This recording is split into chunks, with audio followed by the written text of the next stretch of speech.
Salam inspirasi. Welcome back to our show Papa Beruang, di mana Papa nggak pulang kalau nggak bawa uang. Hari ini kita akan berbicara dengan seorang pekerja kreatif asal Semarang. Beliau luar biasa. Di tengah pandemi begini, beliau masih dapat menghasilkan pundi-pundi dari dunia fotografi. Siapakah dia? Ya, Pak Jimmy Kaulana. Yeay! Hai Bro Jimmy, apa kabar? Halo, baik. Gimana nih kabarnya semua nih? Wih, sehat. Papa Beruang. Papa Beruang, Mama Oke, Beruang. sip.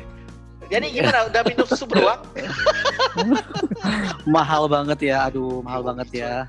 Habis di mana-mana. Betul, By the betul. way, Mas Jimmy, sekarang kerjaan sehari-harinya apa, Mas Jimmy?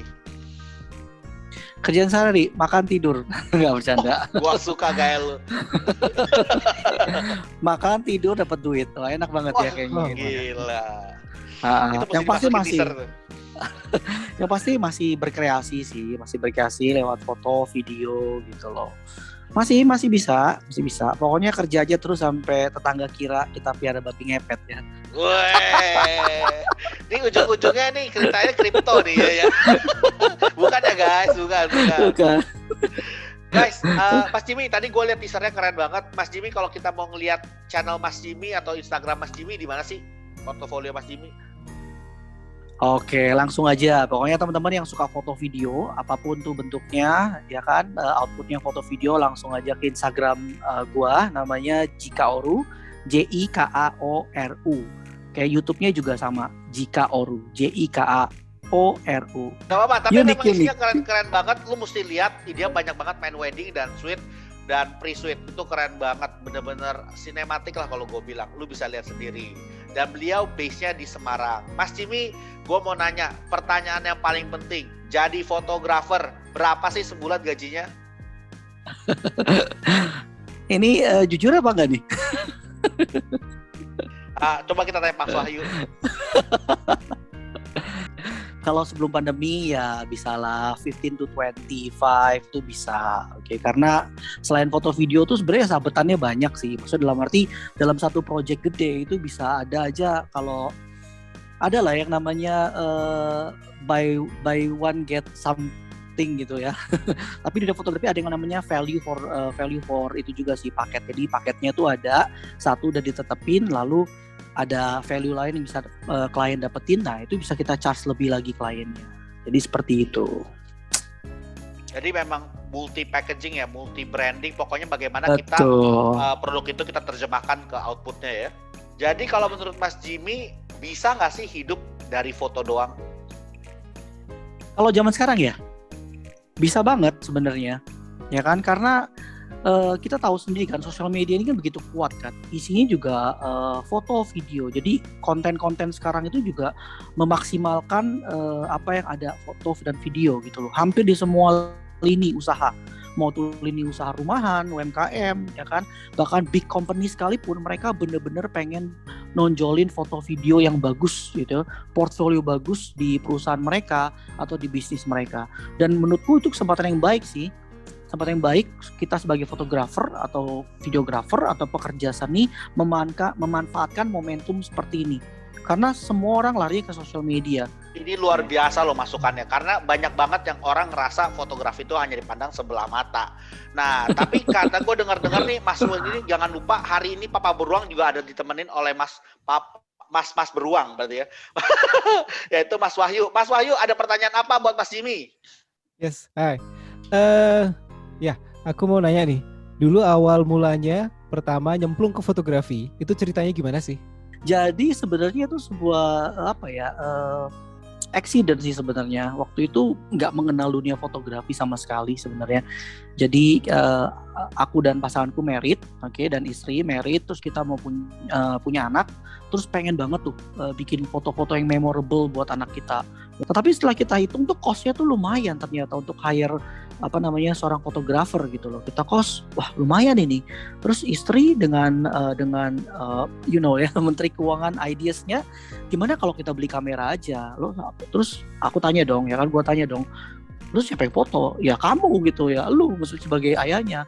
Pikir-pikir ya boleh juga, tapi nggak bisa moto waktu itu kan, benar-benar ya karena istri tahu, ya nggak apa-apa, yang penting kita punya kan. Oh iya, that's right gitu. Karena pada waktu itu zaman 2012-2013 ya, kamera handphone yang kameranya cukup canggih itu bisa dihitung kan, nggak seperti sekarang. Oke, dan Berarti we tax decided, amnesty-nya jalan ya. Pertanyaannya Mas, Kita kalau beli. misalnya ini gimana Mas? Maaf saya ini kurang ajar banget gue ya. Gak apa-apa lah, kurang ajar dikit. Nah, tapi kenapa Mas bisa terjerumus jadi profesional? Itu dari motoin bayi loh, motoin anak sendiri bisa jadi profesional. Kenapa tuh Mas? Learning by practice sih sebenarnya. Jadi karena sering motoin anak sendiri, udah katam itu ya kan. Oh, anak nih pergerakannya seperti ini. Karena sebenarnya main job gue sih sebenarnya sebagai educator gitu loh, guru gitu loh, guru SD di sebuah international school. Di situ karena udah bosen sih sama objek anak sendiri, akhirnya fotoin anak orang gitu. Jadi motoin anak orang sekali 2 kali, lalu beberapa gue cetak, gue print, terus gue kasih pas pembagian raport. Dan alhamdulillahnya puji Tuhannya orang tuanya tuh suka gitu loh. Dan tiba saat ada satu momen di mana ada satu orang tua yang ngajak, mereka manggil gue Mr. Jimmy karena guru kan ya, atau Pak Jimmy lah ya kan. Pak Jimmy mau nggak bantuin fotoin ulang tahun anak saya gitu. Terus ya karena gue udah suka dengan dunia fotografi dan tahu anak nih pergerakannya gimana, udah hafal nih anak bagusnya fotonya pas lagi main, pas lagi aktivitas atau apa, gue iyain dong ya kan. Dan ternyata pulang tuh dikasih amplop men. Kasih amplop ya, pertama cukup kaget sih kan. Dia bikin statement ya kalau sebenarnya foto ini ya bukan profesi, hanya karena hobi aja gitu loh, senang motoin. Tapi karena dia memaksa ya kita terima dong ya kan, dibuka amplopnya. Gak apa-apa Mas, kalau Mas memaksa saya terima duit juga gak apa-apa Mas. Saya terima amplop juga buat tangannya Mas. Sayangnya kita belum kenal waktu itu ya. Lihat, wah lumayan ini kan ya kan. Nah dari situ mungkin berita tuh menyebar ya, rumor tuh menyebar gitu. Mereka juga suka sama foto-fotonya. Lalu ada orang tua berikutnya panggil ya kan, ternyata amplopin lagi setelah selesai acara. Dan itu cukup membagongkan karena nggak pernah, dan tolak juga, maaf manggilnya Bu, saya foto cuma buat fun, tapi nggak apa-apa nih buat Mr. Jimmy, buat jajan. Buka lagi amplopnya, wah lumayan gitu. Setelah 3-4 kali, nah itu menjadi sebuah momentum kan ya kan. Wah ini dengan punya kamera seperti ini ternyata bisa ya dapat uang dan balik modal gitu loh.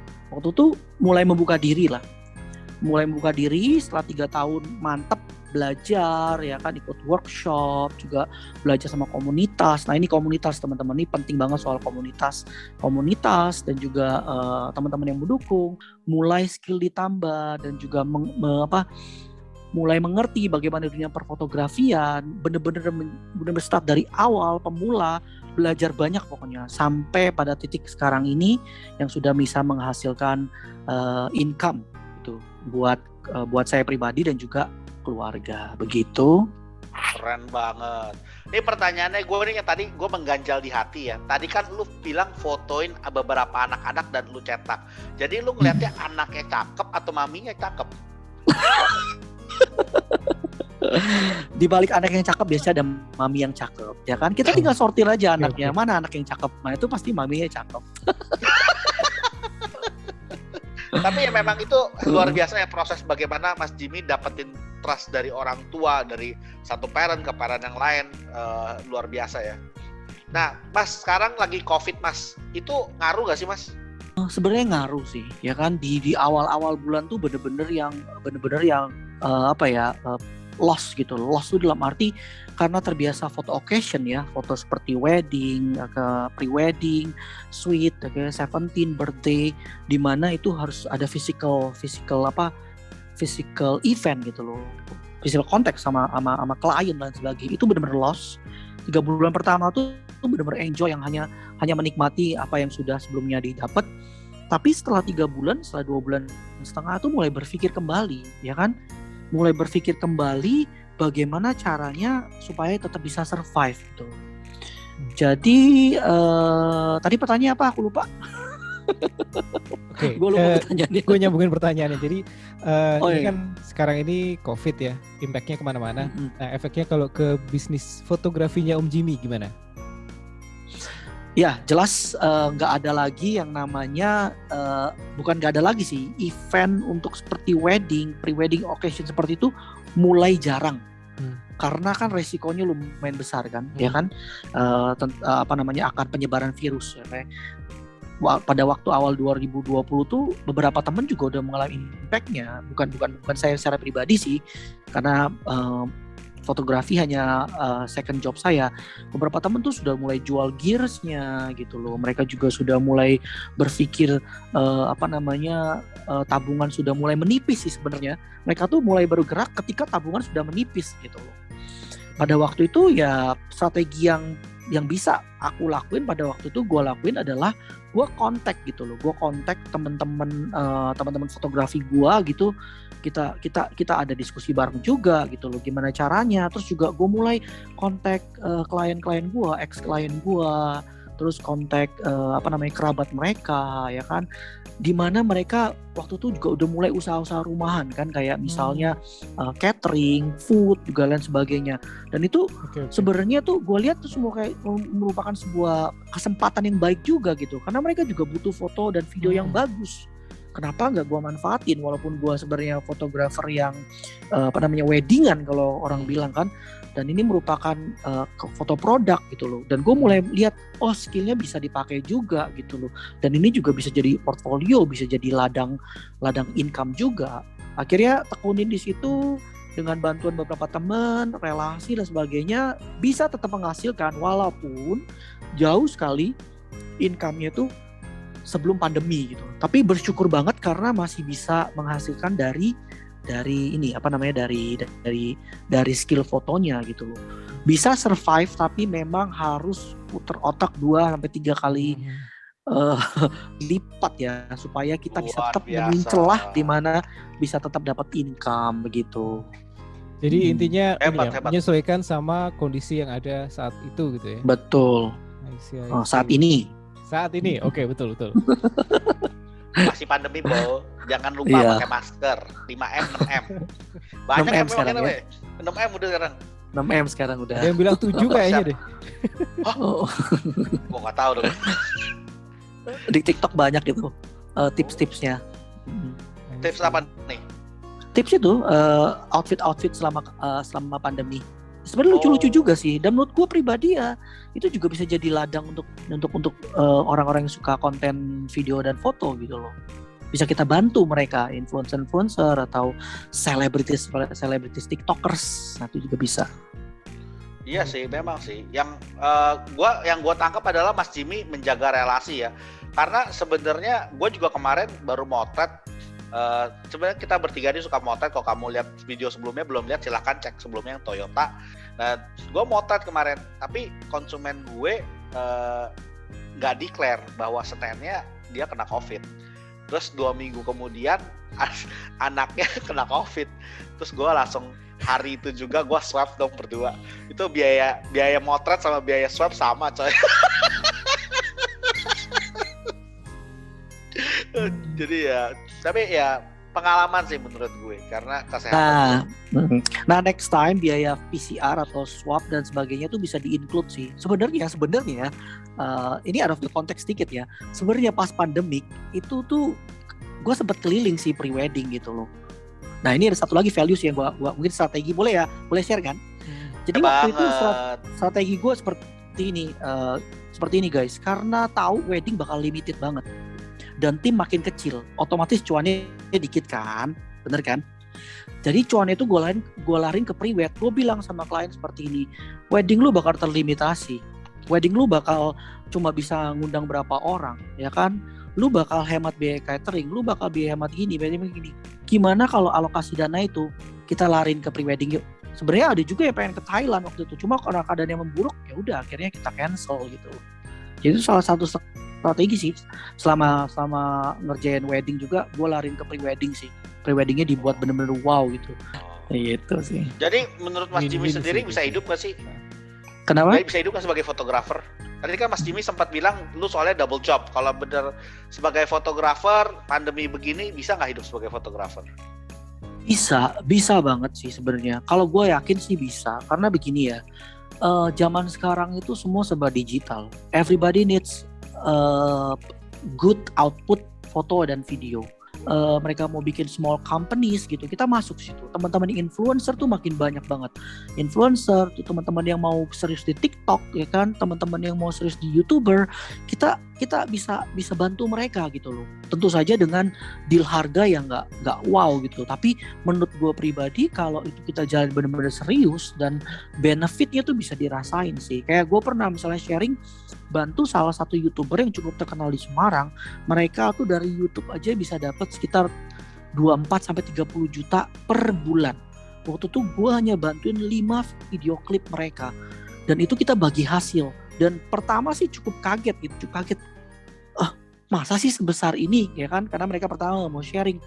Bulan pertama tuh buat satu video klip tuh 5 juta, 5 sekian ditransfer. Bulan kedua juga 5 juta. Jadi tiap bulan tuh walaupun itu project udah selesai, tapi gue tetap nikmatin nikmatin income YouTuber mereka. Karena dari perjanjiannya mereka bilang, kok Jimmy ini nggak usah aku bagi fee aja, kayaknya lebih nguntung karena mereka juga masih muda kan. Mereka bilang bikin 5 klip yuk, nanti kita bagi hasilnya dari YouTube gitu. Akhirnya gue iyain dong dan cukup kaget gitu. Mereka bagi hasil, wow, nggak menyangka kalau YouTuber tuh hasilnya gede juga. Itu baru lokal Semarang loh, nggak tahu teman-teman yang di Jakarta atau di kota lain gitu loh. Dan cukup ya, menurut gue banyak sih cara untuk tetap survive sih, banyak cara. Tapi itu tergantung pada komitmen personal diri lu masing-masing gitu loh. Karena gue boleh bilang lah ada banyak orang yang mau enaknya aja gitu loh. Dia nggak mau usaha ya kan, dia nggak mau doing the simple things gitu loh. To get the big things you have to do the simple things, right?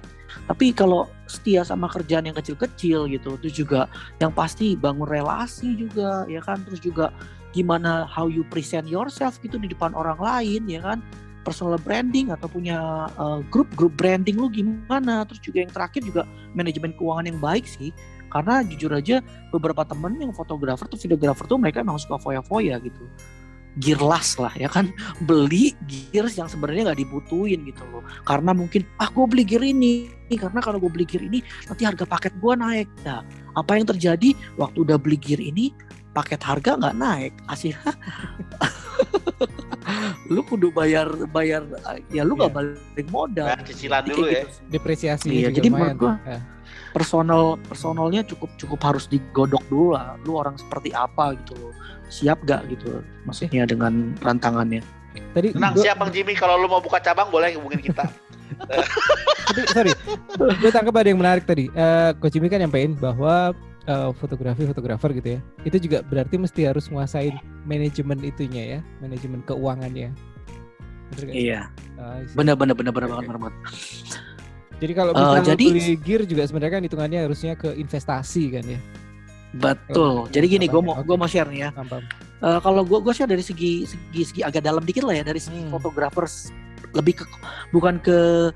lebih ke ego sama idealis dikit boleh ya? Oke. Boleh dong. Jadi kita teman-teman beruang. Siap. Kalau gue pribadi, jadi gue gini, gue punya kalau misalnya wedding ya kan, wedding atau terutama wedding sih atau suite gitu. Gue udah tahu nih sebelum gue pilih orang-orang ini, gue tahu mereka pakai gear apa. Karena gue punya job description nih, yang si A moto apa nih, moto stage, ya kan? Dia foto stage, dia harus punya lensa lebar. Mau nggak mau apapun yang terjadi dia foto stage, diem aja dia di situ, dia jepret terus ya kan. Nah itu yang A misalnya, fotografer A dia main atau masteringnya. Foto B, nah dia ini si candid gitu loh. Dia gua suruh misalnya khusus lu candid bride and groom misalnya. Kita bicara case wedding ya kan. Dia punya lensa apa? 5612 misalnya, yang tele misalnya, atau yang 85. Satu lagi ini yang muter, yang keliling gitu. Yang keliling ini dia shoot segala macam bentuk, di ekspresi dan sebagainya, dia kemas. Jadi gua tahu ketika gua dapat memori 3 ini, gue udah tahu nih shoot si mana. Dan lu nggak boleh lari tiba-tiba yang mastering gue mau nge-shoot cewek itu lah cakep banget enggak, atau bride-nya belum enggak, dia setia. Nah kalau gue keliling main cari klien, nggak canda. Gue juga kerja lah, gue ngedit biasanya video SDE atau SMD editnya. Nah dari sini gue udah yakin mereka harus punya 3 ini. Gue suruh mereka invest lensa ini, lu harus invest lensa ini sama ini. Dan gue sendiri, gue nggak invest apa yang mereka udah punya. Ngapain? Double. Footage-nya double, angle-nya bisa double, output-nya sama. Gue lebih pilih untuk invest lensa-lensa satu yang asisten gue nggak punya atau fotografer lain punya. Gue invest lensa-lensa yang jadul, yang harganya itu kira-kira gue proyeksi kira-kira 5-6 tahun lain ke depan bakal naik gitu. Gue nggak ada nih, lensanya ada di kamar nih. Gue beli satu lensa Dreamlens Canon 50-95 itu kalau di eBay itu sekitar 38 juta. Ya, Gue beli mountingnya- harga 20 sekian. Oke. Leica mountingnya LTM masih LTM ya? Canon LTM ya. Canon Oke. yang Canon masih G7 ya. G7 apa? Terus Iya. gue ubah mounting Hmm. pantatnya, gue ubah jadi ke Leica. Leica bisa masuk ke banyak kan, Sony bisa, Fuji bisa, Canon juga bisa. Jadi gue ambil lensa-lensa yang art ya kan. Nah gue jual di situ, gue boosting, gue bilang ke klien. Jadi bahkan kayaknya di Semarang cuma gue yang pakai lensa itu. Jadi di situ biar nendang-nendang kompetitor dikit gitu loh, biar mereka mikir gitu loh. Berarti jujur ya, itu lensa egois gitu. Hanya orang-orang yang Yes. yang egois, idealis, Bener-bener. dan orang yang Jarang. orang yang nyeni yang bisa punya lensa itu. Dan gue pilih itu kenapa? Gue pilih value. Gue tahu kalau gue beli body, everybody can do it, ya kan? Everybody can do it. Tapi kalau gue punya lensa yang not everyone has it, ya kan? Itu gue godok, gue goreng. Bahkan kemarin gue godok, gue goreng, itu lensa dipakai buat Netflix, ngerjain filmnya apa di Army of Dead apa. Dan itu dipakai sama Zack siapa gitu namanya. Dan dia bilang dia pakai lensa itu, ya kan, I know this is stupid. Dia bilang this is stupid, dia bilang gitu. But whatever the fault it will be my fault, dia bilang gitu. It will be my mistake. Jadi gue ngelihat itu lensa-lensa yang bisa gue proyeksi ke depan harganya naik. Dan gue pasti kalau gue jual, gue juga pasti itu harganya naik lah daripada gue ambil. Jadi gue untung pakai, gue dapat value, gue bisa godok ke klien, bikin kompetitor ketar-ketir karena mereka nggak punya lensa itu, mereka nggak punya style gitu. Dan beberapa hal yang udah gue siapin buat gue jual sih, kayak gitu sih. Itu salah satu strateginya gitu. Kemana-mana udah nih pernah jadi tahu gua toko ngomong. relik belum? Bisa silakan beli loh, di relik juga banyak jual begituan. Enggak, kalau yang Iya, lensanya tadi itu emang ini mountingnya khusus, dia harus dimodif dulu ke ini Leica. Soalnya kalau enggak dia bayonet khusus. Nggak bisa G7 ya kalau nggak salah aslinya ya. G7 Canon Canon G7 kalau nggak salah. Dan itu di eBay jarang keluar lensanya. Bener, jarang banget. Biasanya orang nyari itu ke Eropa. Sama ke Jepang kali Betul. ya. Masuk-masuk ke gang gitu. Iya, betul. Itu barang jarang. Keren. Nanti kalau gue ke Jepang gue belilah, gue carilah. Oke, siap. Nitip gue juga. Tapi ini menarik banget. Gue baru seneng banget karena Mas Jimmy mau sharingnya luar biasa sih menurut gue. Dari cara dia mendapatkan klien pertama dia, sampai menuju bagaimana dia mempertahankan relasi dan mengembangkan bisnis. Tadi sampai foto ke UMKM ya, UMKM, ke TikTokers, ke YouTubers. Itu sih luar biasa nih. Lu rugi banget kalau nggak nonton nih. Makanya jangan lupa subscribe dan share video kita ya. Nah, Mas Jimmy, ada pertanyaan terakhir atau Mas Wahyu mau nanya dulu? Iya. Ini mungkin pesan-pesan atau inspirasi untuk pemula yang belajar untuk berbisnis atau berusaha di bidang fotografi. Pesan-pesan ya. Iya. Kalau zaman sekarang Jadikan sih saya sebagai kompetitor gitu. Oh iya, ini pesan-pesan terhadap calon kompetitor. jangan jadi fotografer. Enggak. Enggak, ini jadi fotografer tuh berat. Mending saya aja. Saya aja. Di awal-awal juga begitu, banyak banget yang ngomongin gua, lu ngapain jadi fotografer ya kan. Terus gue bilang, enggak, gue guru kok, gue cuma suka moto. Dulu alasan gue gitu terus. Mending lu ternak babi, mending lu jual telur, mending lu banyak banget lah pokoknya. Tapi gue cukup survive sih, karena gue ngelihatnya seperti ini dunia seni. Kalau gue bisa tembus satu titik di mana seni itu kan gak ada matinya kan. Yes. Dan mau nilai berapa aja atas nama seni, lu bisa dibayar mahal gitu loh. Ya, karena ide bisnis kreatif sih ya. Bisnis kreatif, memang kalau kita nggak, nah itu satu-satunya kalau mau jadi staff pemula lu harus kreatif. Udah coba satu. Sekarang tuh nggak ada batas batas antara yang senior dan yang junior, nggak ada. Batas mereka hanya ke kreativitasan mereka. Kenapa anak muda zaman sekarang tuh lebih dilihat? Karena mereka lebih kreatif, jujur lah. Secara teknis, ya kan? Secara secara teknis, secara teori, secara skill, itu foto tuh bagus banget misalnya dihasilkan oleh seorang fotografer yang sudah kawakan, ya kan? Tapi belum tentu yang muda ini kalau nggak bisa ngerebut pasar. Masalahnya fotografer senior tuh kadang mereka terlalu terlalu mengagungkan idealisme mereka, teknisnya mereka, sehingga mereka melupakan apa yang dimau sama pasar, apa yang dimau sama klien, gambar apa yang lagi tren, gambar apa yang lagi pleasing buat audience, buat anak zaman sekarang, buat orang zaman sekarang gitu. Itu yang kira satu kreatif sih. Betul. Udah nyoba IG Reels? Kayak TikTok ya persis. Aduh banyak banget. Tapi gue masih sulit tuh menurut gue, lebih TikTok kayaknya lebih masih saat ini masih lebih enak kayak gue liatin ya. Iya, nyoba shorts belum kelar udah keluar IG Reels ya. Iya bener. Aduh, mabok dah. Nah, satu kreatif jelas satu kelas. Kedua mungkin jelas skill fotografi ya. Menurut gue sih nggak usah terlalu terlalu mengejar belajar, tapi disesuaikan dengan kebutuhan. Kalau lu senengnya misalnya moto kayak tadi, moto wedding ya kan, pre-wedding ya kan, suite occasion, jangan belajar pet fotografi. Moto cupang banyak juga lucuannya lo. Waduh, jadi kemana-mana ya cupang. Jadi sesuaiin aja, belajarnya nggak usah serakah. Yang penting bisa. Nah ini kalau udah belajarnya nggak usah serakah, begitu ada marketnya, udah deh jadi deh. Demand bakal ada terus, ada. Dan lu bakal growing sesuai market lu sendiri. Kalau market lu itu ya ibu-ibu, ya growing di ibu-ibu. Market lu anak-anak, ya udah growing di anak-anak. Ketiga ini jelas nggak boleh ini sih, nggak boleh gearless tadi tuh sih, nggak boleh manajemen keuangan sih. Dan nomor 4 yang pasti ya udahlah tahu semua lah, kerja keras lah yang pasti ya, nggak ada instan ya, nggak ada yang instan. Itu sih buat pemula sih, ya kan, yang paling penting sih 4 itu sih. Sisanya ya balik ke personal masing-masing lah, personal branding masing-masing. Kita tunggu ajakan Mas untuk kerja kami bersama kami. Apa agensi tadi ya? Boleh lah. Saya cukup yang ngomong-ngomong aja, kalian yang bekerja untuk saya. Well, senang banget. Thank you banget for sharing. You are really inspiring for us. Thank you banget. Thank you. Welcome. Thank you for time. Dan semoga bagi kalian yang sedang menonton ini, semoga kalian terinspirasi, karena inspirasi itulah yang membawa kalian menjadi sukses dan beruang. Oke, demikian dia. Saya Diki Stefanus dan saya Wahyu Darsito.